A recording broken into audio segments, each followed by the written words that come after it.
Hello everybody, welcome back to the next session.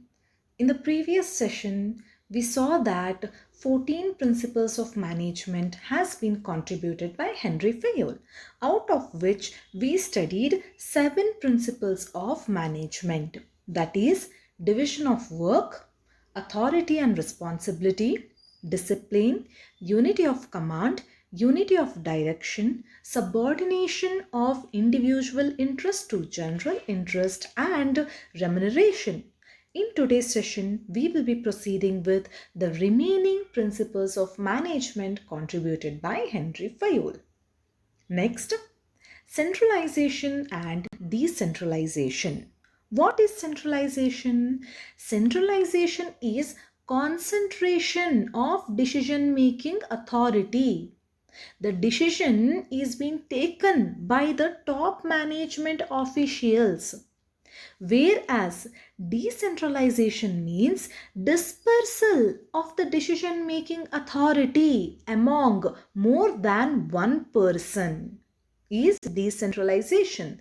That is dispersion of the decision making authority to the subordinates or lower level management officials as well. According to Fayol, there need to be a balance between centralization and decentralization. That is, there need to be a balance of subordinates involvement through decentralization as well as the retention of final authority through centralization. Why? Because for running up of an enterprise, both centralization and decentralization is essential. Now, when the organizations are operating on a large scale, you can find that there is more decentralization, because if every decision need to be taken by the top level management itself, then it would be very difficult. Hence, they disperse the decision making authority among the subordinates. Whereas few decisions must be compulsorily taken by the top level management. If it is a decision with regard to policy making strategies, then these are the decisions where the involvement or approval of top level management is essential. Under such circumstances, what they can do, final authority can be retained by the top level management. Now, the degree of centralization and decentralization will depend upon the circumstances in which the company is working. Next, scalar chain. We know that organization consists of superiors and subordinate. What is scalar chain? The line of authority that flows from highest rank to lowest rank, that is from superior to subordinate, is known as scalar chain. Organization should have a chain of authority and communication that will run from top to bottom. It should be followed by the managers and the subordinates. For example, let us consider a situation where there is one head, A, Mr. A, and under A there are two lines of authority. In the first line, it consists of B, C, D, E and F. In the second line of authority, it consists of L, M, N, O, P. Who is the head? Mr. A is the head. Now, scalar chain says that the flow of communication should be from the highest to lowest. That is, if A wants to communicate with F, then what will be the flow? B, C, D, E and F. Assume that A wants to communicate with N. Then how will be the flow? A, L, M and N. The flow of communication and authority flows from top to bottom. This is due to the principle of scalar chain. According to Fayol, This scalar chain should not be violated under normal course of formal communication. But in case of emergency, assume that E wants to communicate with O. Then how should be the flow in real? It should be like E to D, D to C, C to B, B to A, and then from A it must pass to L, M, N and O. This is the scalar chain flow.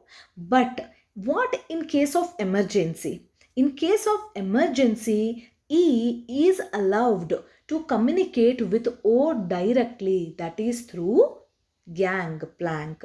Gangplank is the shortest route in scalar chain, and this has been provided so that the communication should not be delayed. In emergency situations, scalar chain is followed, then the communication might be delayed. In order to avoid this delay in communication, there is gangplank where they are allowed to communicate directly. Gangplank is the shortest route in the scalar chain in order to avoid the communication delay. In practice, we find that a worker cannot directly contact CEO of the company, right? If at all worker want to communicate with CEO, then how should be the flow from worker to foreman, foreman to superintendent to manager to director, etc. How to know about the matter. However, in case of emergency, it can be possible that a worker can contact the CEO directly. Scalar chain must be followed, but in case of emergency, gangplank can be used. Next, order. What does order says? According to Fayol, people and material should be placed in an appropriate manner at the appropriate places so that the maximum efficiency can be attained. We know that an organization consists of human resource and material resource. All these resources must be placed in a proper manner.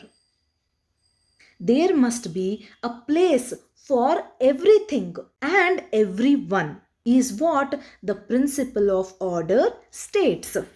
If this place for individual, that is human resource or material resource, is changed frequently, then there will be a confusion, and this confusion will affect the smooth functioning of day-to-day activities. If there is a fixed place for everything and it is present there, then there will be no hindrance in the activities of business or factory, and the productivity will be increased, the efficiency will be increased. Equity. All the employees should be treated as fairly as possible. This principle emphasizes that kindliness and justice in the behavior of manager towards the workers is important. If kindliness and justice is shown in the behavior of manager towards worker, then even the workers will ensure loyalty and devotion. He says that everyone in an organization is equal in the eye of management. There should be no discrimination among the employees on the basis of their gender, religion, language, nationality, belief, custom, tradition. All the employees must be treated equally. Nowadays, we can observe that in multinational companies, people do not just belong to different language, custom, or tradition. People of various nationalities also work together in a discrimination-free environment. Next, stability of personnel. This principle says that employees' turnover should be minimized. This will increase the organizational efficiency. What happens if the employee turnover rate is high? When the employees turnover rate is high, when the number of employees who exit the organization increases, those posts will remain vacant until the new employee joins that vacant post. During that period of time, the other activities of the organization will be affected adversely. And even when the employee is filled up with that vacant position, he must be trained. He must be given sufficient knowledge of how to perform this activity. All of this task requires a lot of time, energy, effort. During that period, even the other work of the organization will be adversely affected. Hence, this will reduce the organizational efficiency and effectiveness and leading to non-accomplishment of task on time. Hence, Henry Fayol says that to reduce the employee turnover, the person should be selected and appointed after due and rigorous procedure. And once the person is selected, he must be kept in that position for a minimum period of time. This will ensure the stability of personnel. They should have stability of tenure, duration for which they will be working in the organization. They should be given reasonable time to show results. In case if this is not followed, then it will create instability and insecurity among the employees. They will tend to leave the organization, and that will increase the cost of recruitment, selection and training. So the stability in the tenure of personnel, in the duration for which the employee will be working in an organization, is good for the business. Next is initiative. Workers should be encouraged to develop and carry out their work for improvement. If this facility is given to the workers, then it will help them to become initiative, to take first step with self-motivation. If initiative is taken by the employees, then they will be thinking out and executing the plans. They will be facing the problems that they come across, and along with the problems, they will be identifying the solutions for the problems as well. This is one of the trait of an intelligent person, and such employees in the organizations are important. Initiative should be encouraged, but encouraging initiation does not mean that they will be working against the practices of the company. They will be working within the framework of the company with new methods of performing the activities. A company should have employee suggestion system where the employees are encouraged to come up with the suggestions, and those suggestions which help to reduce the cost of the company should be rewarded as well. Next, esprit de corps. The management should promote team spirit of unity and harmony among the employees. There should be always cooperation between the management and the workers. The management should promote teamwork. Individualism will not help for successful running up of the organization. Instead, teamwork is essential for the successful running of the organization and achievement of objectives. If there is individualism instead of cooperation and coordination, then achieving the objectives of the organization will be difficult. The manager should replace I with we in all the conversations. This will foster the team spirit among the workers.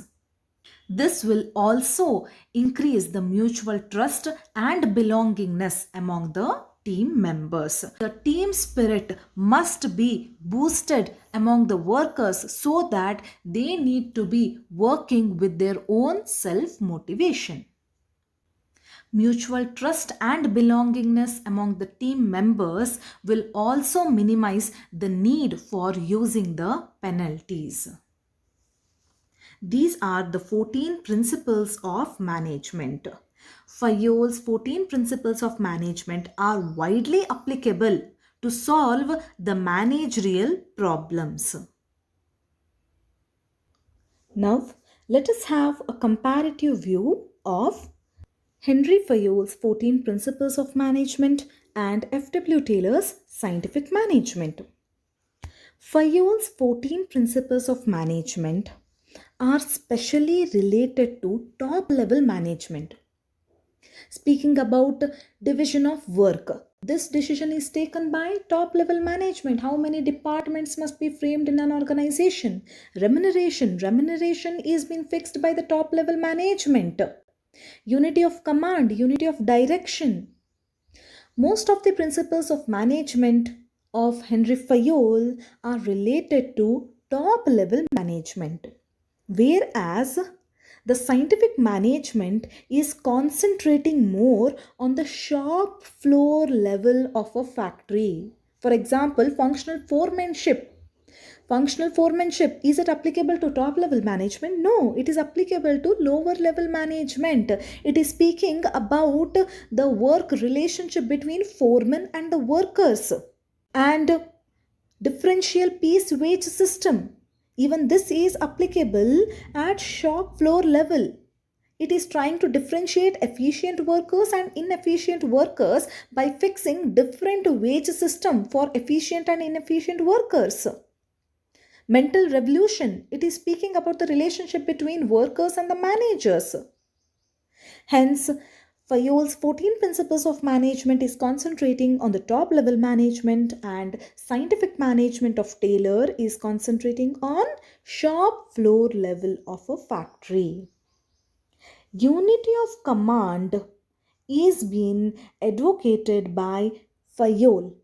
He is strong supporter of unity of command, whereas F.W. Taylor did not feel that unity of command is important. Why? Because under functional foremanship, a worker is receiving order from 8 different specialists. Fayol's 14 principles of management is universally applicable, whereas Taylor's scientific management is applicable to specialized situation such as functional foremanship. It is applicable where the production activity is taking place, specially. Henry Fayol came up with 14 principles of management out of his personal experience, and Taylor gave us scientific management through his observations and experimentation. Fayol focus was to improvise overall administration, whereas scientific management of Taylor focus was to increase the productivity. He can be termed as a practitioner and Taylor can be termed as scientist. Fayol gave us general theory of administration and Taylor gave us scientific management.